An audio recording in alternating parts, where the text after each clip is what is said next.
जीवन अल्प अवध है ओछी, माया सबे बिलाणी।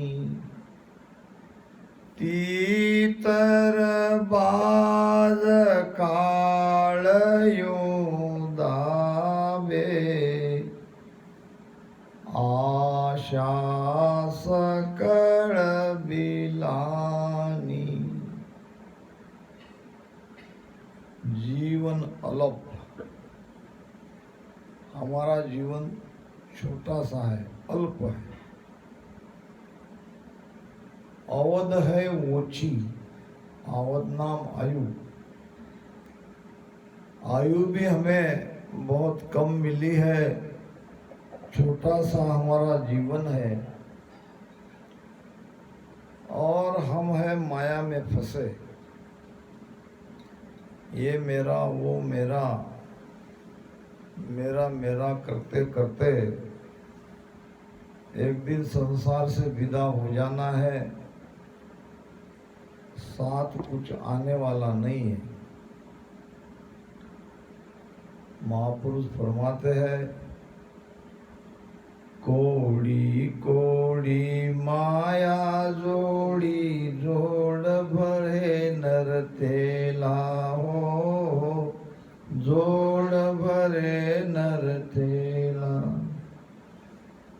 कहत कबीर सुनो भाई साधु, संग न चले अधेला तारी। चंच कंचन सी काया रु भरोसो, को नर मारा जीवड़ा, को नर मारा जीवड़ा। हरि गुण गाले रे। सोने सी या सोने से भी कीमती ये हमारी काया है, मगर इसका भरोसा नहीं है। आज है कल नहीं। तारी कंचन सी कायारो भरोसो, कोनर मारा जीवड़ा। नहीं है भरोसा, क्या कर लो? हरि गुण गा लो, भजन कर लो, सुमिरन कर लो, यही साथ आएगा। ये सारा कमाया हुआ धन यहाँ का यहाँ ही रह जाएगा। कौड़ी कौड़ी माया जोड़ी, जोड़ भरे नर थे। एक एक पैसा पैसा जमा करते करते इंसान ये सोच के कमाई करता रहता है कि ये आगे के हमें सुख के लिए काम आएंगे, मगर वो ये भूल जाता है कि आगे यानी कहाँ तक, हमारा जीवन है कहाँ तक। वास्तव में देखा जाए तो सबसे सुखी जीवन हमारा वो है जब हम माता पिता के ऊपर आश्रित थे। माता पिता हमारे जीवित थे, वो सब कुछ कमाते थे और हम आराम से बैठ के खाते थे, पढ़ाई करते थे। कोई टेंशन नहीं, कोई लेना नहीं, कोई देना नहीं। जैसे बच्चे वास्तव में ये आज जो दिन है ये जिंदगी में दोबारा कभी नहीं आएंगे, क्योंकि आगे तो दुख ही दुख है। कहते हैं कि भगवान ने मनुष्य को कुल 25 वर्ष की आयु दी थी, मैंने सुना है। मगर मनुष्य ने भगवान के सामने रूठ कर मांग कर अपनी आयु बढ़ा ली। भगवान ने कहा था कि 25 वर्ष ही काफी है। आप वो पतंगा को जानते हो, वो दिए पे आके, उनकी आयु कितनी है? एक पल की। मगर एक पल के आयु में वो इतना सुख ले लेता है जो हम 100 साल की जिंदगी में नहीं ले सकते।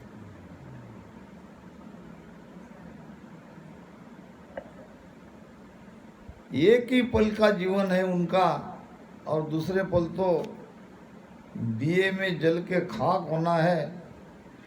और वो भी कितनी जल्दी जल्दी वो जाके दिए में जाके अपनी आयु खत्म कर देता है। ये देख लो, मनुष्य कितना जीवन जीता है ये महत्वपूर्ण नहीं है, आयु उसे कितनी मिली है ये महत्वपूर्ण नहीं है, उसने किया क्या, बांधा क्या कियो नर होई। तुझे मनुष्य बनाकर भेजा था, तूने क्या किया इसका? बांधा क्या कियो नर होई, बांधा क्या कियो नर होई। सिरजनहार श्याम तू बिसर्यो, सिरजनहार श्याम तू बिसर्यो। चाल्यो जन्म बिगोई, बांधा क्या कियो नर होई। अगर कोई हमें पूछे कि तुमने मनुष्य जन्म पाकर क्या किया, क्या दिन भर पशु के जैसे काम किया और रात में सो गए? रात दिन काम काम काम काम, और काम करते करते ही चले गए। क्या इसी के लिए हम मनुष्य बने? महाराज तो फरमाते हैं कि लख 84 जून में एक मिनका देही होए। ऐसे तो ये भी एक 84 लाख योनि का एक शरीर है। गुण बारी करतार सो ऐसो ब्रह्म न हो। स्वयं परमात्मा से भी ज्यादा गुण ये मनुष्य शरीर में है। जन सुखिया इन देह में मिले देह का देव। अगर सोचता है, विचार करेगा, तो परमात्मा को ढूंढने के लिए उसे कहीं बाहर जाने की जरूरत नहीं है। राम हमारे घट में है, वो हमारे रोम रोम में है, हमारे सांसों सांसों में है। अगर हम चाहते तो भजन सुमिरन करके उस परम आनंद की प्राप्ति जीते जी कर सकते थे, मगर हमने किया नहीं। बांधा क्या कियो नर होई। कुछ तो किया। क्या किया? कि मैं मेरी में अबद गमाई, जन्म बदी तो बाता, शिवरण सौदा कदेहन कीना, ओ हीर मुसायो हाथा। किया। क्या किया? मैं मेरी में अबद गमाई। मैं और मेरा परिवार, मेरा घर, इसी में ही उलझे रहे। 25 बरस तक माता पिता के छाया में थे तब तक बड़ी मजे से हमारी जिंदगी गुजर रही थी। 25 से 50 बरस तक जब हमारी शादी हो जाती है तो हमारा जीवन हम जीते ही नहीं है। देख लो, तब से प्रारंभ होता है दूसरे के लिए जीना। शादी होते ही 2-3 साल में बच्चा हो जाता है, फिर बच्चे के लिए, फिर बेटा, फिर बेटी, इन्हीं के लिए हमारा जीवन एक एक दिन छोटे से बच्चे बड़े होते हैं, फिर उनकी पढ़ाई, फिर बड़े होने के बाद उनकी शादी। ये सारा करते करते कब हमारे बाल पक जाते हैं ये पता ही नहीं चलता। 50 बरस के होते होते तब समझ में आता है तो हमने तो जीवन इन्हीं के लिए गंवा दिया, हमारे लिए तो कुछ किया ही नहीं। कब इतने साल बीत गए ये पता ही नहीं चला। फिर 50 बरस की 75 बरस तक की आयु है, वो देखो कैसी बीतती है। सबकी ऐसी नहीं होती, मगर 99% इसी में आते हैं। अब घर में बहू आ जाती है, नई बेटियां विदा हो जाती है, अपने घर गृहस्थी में लगती है। 25 साल जिसको हमने पाला पोसा, हमारी आज्ञा में रखा, वो बेटा एक पलक में ही बहू आते ही वो हमारा नहीं रहता, वो पूरी तरह बहू का हो जाता है। धीरे धीरे हमें ये भी जान पड़ता है, जिस घर के हम मालिक थे, एक एक चीज यहाँ पे हमने लाके रखी, धीरे धीरे हमारा अधिकार छीना जा रहा है। देख लो होता कि नहीं। फिर हमको कोई घर की महत्वपूर्ण बात है, कोई राज की बात है, या कहीं शादी ब्याह की बात करनी है, रिश्ते नाते की बात करनी है, तो वहां पर भी हमारी सलाह नहीं ली जाती। और जिसकी उम्र होती है वो बोले बिगर नहीं रहता, उसकी एक कमजोरी है। वो कुछ न कुछ बोलेगा ही बोलेगा, बिना पूछे ही बोलेगा। तो बार बार उसको रोक दिया जाता है, तुम बीच में मत बोला करो, हम देख लेते हमारा क्या है। एक बार कहीं एक गांव में एक लड़के की शादी तय हुई। अब सगाई हो गई, सगाई समझते ना, बातचीत हो गई पक्की, शादी की तारीख भी तय हो गई। लड़की वालों ने लड़के वाले को बिठा के कहा, देखो भाई, सब तुम हमको पसंद हो, सारी बातें हमारी तय हो गई है, मगर शादी हम तभी करेंगे जब आप हमारी एक बात मानोगे। लड़के वाले ने कहा, बोलो भाई क्या है अब आखिरी बात। तो शादी में एक भी बुढ़ा यानी बुजुर्ग आदमी आना नहीं चाहिए, शादी में चाहिए सभी जवान। फिर ये जो गए थे देखने लगे एक में की तरफ, अब क्या करे, इतना अच्छा रिश्ता है, छोड़ा भी नहीं जाता। अब कह रहे तो बुढ़े लोगों को रख देंगे घर पे, सभी जाएंगे जवान। कह दिया ठीक है, हमें मंजूर है। देखो नहीं तो हम समय पर एक भी बूढ़ा अगर दिखता है तुम्हारे साथ बारात में, तो हम लड़के का ब्याह नहीं करेंगे। बारात को हम बाहर ही रोक देंगे, अंदर लेंगे ही नहीं, शादी कैसे करोगे। ठीक है करके चले गए, तैयारी हो गई, घर आके कह दिया बाकी तो और सब ठीक है, लड़की अच्छी है, लोग अच्छे हैं, मगर उन्होंने शादी में एक कंडीशन रखी है कि कोई बूढ़ा आदमी बारात में नहीं चाहिए। शादी के दिन नजदीक आ गए, लड़के का नाना मान नहीं रहा था। नाना समझते क्या? हाँ, नाना कह रहा था कि मैं तो आऊंगा ही। अब वो कहने लगे तुम्हारी वजह से वो शादी नहीं करेंगे।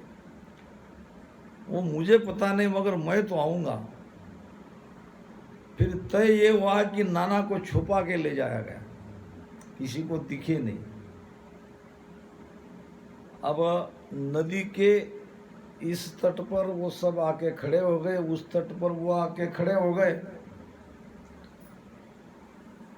अब कहने लगे हमारी एक और भी एक कंडीशन है।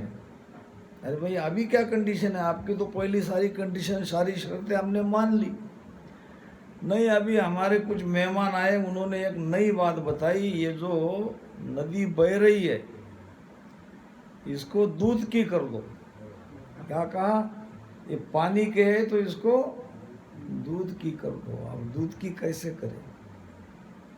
अब कितनी मुश्किल शर्त थी। नहीं तो तुम जाओ, हमको लड़की का ब्याह नहीं करना है। अब बहुत देर तक कोई हलचल नहीं हो रही तो वो बूढ़ा अंदर से आवाज दी उसने, भाई क्या हुआ? कोई सुने नहीं इसलिए। तो एक व्यक्ति ने बता दिया वो लोग शादी करने को तैयार नहीं है। नहीं है? क्या हुआ? वो कह रहे कि दूध की नदी बहा दो। ये नदी का सारा पानी निकाल के इसमें दूध ही बहना चाहिए। अब दूध की नदी इतना दूध लाएंगे कहाँ से? और कितना भी लाएंगे तो 10-20 लीटर की बात अलग है। ये तो बोल रहे कि पानी के जैसे दूध की नदी बहनी चाहिए। उन्होंने कहा 2-4 लोगों को मेरे पास लाओ, अपने तरफ के समझदार लोगों को। मैं देता हूँ कान में मंत्र और तुम शादी जाके कर लो, मेरा मंत्र बिल्कुल कामयाब होगा। आ गए 2-4 लोग, किसी को दिखा नहीं बूढ़ा, मगर उसने कहा कि उनको ये कहो कि हम तैयार है, दूध की नदी बहाने के लिए, करने के लिए तैयार है। खाली तुम ये नदी को खाली कर दो। पहले पानी तो तुम निकाल दो। तुम पानी निकालोगे तभी तो हम दूध की नदी बहाएंगे। आए 2-4 लोग, कहा हमें मंजूर है, मंजूर है, फिर करो। अबे कैसे करे? तुम ये खाली तो करो पहले।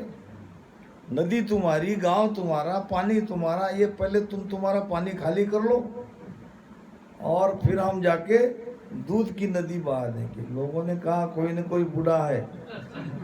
ये किसने बताया? जरूर कोई न कोई बूढ़ा है, भाई देख लो। अब देखा तो कहीं वो मिला नहीं। कहने का मतलब ये बूढ़े लोग आते तो काम, बहुत जरूरी काम ये करते हैं, मगर इनको रोका जाता है। महाराज कहते हैं, सदगुरु सुखराम जी महाराज, जात न्यात घर गांव का कोई बात न माने। जात न्यात घर गांव का कोई बात न माने। के सुख देव तोई करे, कर्मादि सताने। के सुख देव तोई करे, कर्मादि सताने। जात न्यात घर गांव का, घर के लोग, गांव के लोग, जाति के लोग, न्यात यानी जाति पाति के लोग, इसको न्यात कहते हैं। कोई बात नहीं मानता क्योंकि उसके पास कोई बैठता ही नहीं और अकेलापन उसको बहुत ऊब लाता है। यही है क्या जीवन, यही है क्या जिंदगी, इसके लिए मैंने रात दिन मेहनत करी, ऐसे अपने आप को कोसता है। ये सब करते हुए भी भगवान का नाम नहीं लेते, उसके कर्म उसे भगवान का नाम लेने नहीं देते, क्योंकि सारा जीवन काम में, अपने परिवार में, इसमें ही बिता दिया। कभी सत्संग नहीं करी, कभी साधु संतों के वचनों को नहीं सुना। अब आजकल तो सारी सुविधा है, सब कुछ है, गूगल पे जाओ, यूट्यूब पे जाओ, फेसबुक पे जाओ, जो चाहो ज्ञान ले लो, मगर नहीं करता और बाद में पछताता है। भक्ति विसारी राम की मानव देही पाए, पिचतासी सुखराम कहे लख 84 माए। परमात्मा की भक्ति आज अगर भूलते हैं और नहीं करते हैं सुमिरन, तो 84 लाख योनि में हमको पछताना पड़ेगा। वो सब पछता रहे जानवर, देखो बोल नहीं सकते, जबान नहीं है, मगर वो पछता रहे हमारे तरफ देख के कि अगर हम भक्ति करते तो कम से कम दोबारा मनुष्य जन्म पाते, नहीं तो उस अमरलोक में चले जाते, परमात्मा में मिल जाते सदा के लिए। अब ऐसे 84 लाख योनि में अब कहाँ कहाँ जाना पड़ेगा, किस किस योनि में जाना पड़ेगा, क्या क्या पीड़ा झेलना पड़ेगा, कितना दुख होगा, इसका कोई पारावार नहीं, मगर मनुष्य समझता नहीं है। एक बूढ़ा व्यक्ति था, अपने पोते को बैठ के खिला रहा था, रास्ते पे खेल रहा था पोते के साथ। बेटे का बेटा, पोता ही कहते ना। अब वो उसकी दाढ़ी पकड़ रहा था और वो दादा हंस रहा था। जैसा जैसा उसका पोता लाड़ करता वैसे वैसे वो भी खुश होता। तो दोनों दादा पोता मस्त आनंद ले रहे थे। कभी हंसता, तो जैसे जैसे उसका पोता उसके साथ हंसता, बातें करता, तुतली तुतली बोली में बोलता, तो उसको बड़ा अच्छा लगता, बड़ा आनंद आता। अब वहाँ से आए एक संत। अब संत को कहा इसने, राम राम संता। संत ने कहा कैसे हो भगत जी? उसने कहा भगवान की कृपा से ठीक हूँ। अब आए हो तो कुछ ज्ञान की बातें बताओ, हम कहते ना संतों। अब यहाँ आए हो तो कुछ न कुछ उपदेश की बातें कह के चले जाओ। तो संत ने कहा मैं क्या कहूँ, तो उपदेश तो तुम्हारा पोता कर रहा है, उसकी भाषा सुनो, वो क्या बोल रहा है वो सुनो, यही तो उपदेश है। तो मैं समझा नहीं। बूढ़े ने कहा देखो तुम्हारा पोता क्या कहता है, मैं भी यहाँ खड़ा हूँ। पोता कह रहा था उसकी दाढ़ी पकड़ के, बाबा बाबा बाबा, यानी कब बनोगे बाबा, कब भक्ति करोगे, कब भजन करोगे, कब बड़ा बाबा बनोगे? तुम्हारा पोता ही तो तुम्हें कह रहा है कि बाबा बन जाओ। मगर आदमी ऐसे में भी अपनी होशियारी से कोई न कोई पॉइंट ढूंढ ही लेता है। होशियार था। उसने कहा ऐसा है संत जी, मेरा पोता जो कहता है वो सही है, आपने भी बताया, और मैं भी बाबा बन जाता, मगर मेरा एक और पोता है, बेटी का लड़का। बेटी का लड़का, अब जब मैं इसको लेता हूँ तो ये कहता मुझे बाबा बाबा बाबा बाबा बन जा, बाबा बन जा। मगर जब बेटी के लड़के को लेता हूँ तो वो कहता है नाना नाना नाना, यानी मत बन। अब मैं तो दुविधा में पड़ गया हूँ, पोते का सुनूं कि बेटे का सुनूं। एक कहता है बाबा बन जा, एक कहता है नाना नाना। संत ने कहा तुम्हारा कोई इलाज नहीं है, तुम इसमें भी कोई न कोई बहाना ढूंढ ही लेते हो। बहाना करके हम अपने आप को फंसा रहे हैं, क्योंकि ये भजन सुमिरन हमारे साथ जाने वाला है। और हम बहानेबाजी में परमात्मा को भूल रहे हैं, पछताना पड़ेगा। जन्म जन्म पछतावतो मानव देह के काज, राम सिमर सुख राम कहे, यो अवसर है आज, यो अवसर है आज। जन्म जन्म पछताव तो मानव देह के काज। हर जन्म में, हर योनि में जब दुख आता तो दुख में भगवान को याद करते हैं, भगवान इस योनि से हमें छुटकारा दो, हमको मनुष्य बनाओ, अब के बार हम तुम्हें भूलेंगे नहीं, तुम्हारा सुमिरन करेंगे। अब ये जन्म जन्म पछता कर हमें अब मनुष्य शरीर मिला है और हम उसको भूल के बैठ गए। अब लोग क्या करो? जन्म जन्म पछताव तो ये कई जन्म का पछतावा भगवान ने सुना, परमात्मा ने सुना और हमको दोबारा मनुष्य शरीर दिया। अब हम मनुष्य शरीर में आ गए, अब भूल गए। राम सुमर सुख राम कहे, यो अवसर है आज। मृत्यु लोक में मानवी, देवलोक में देव,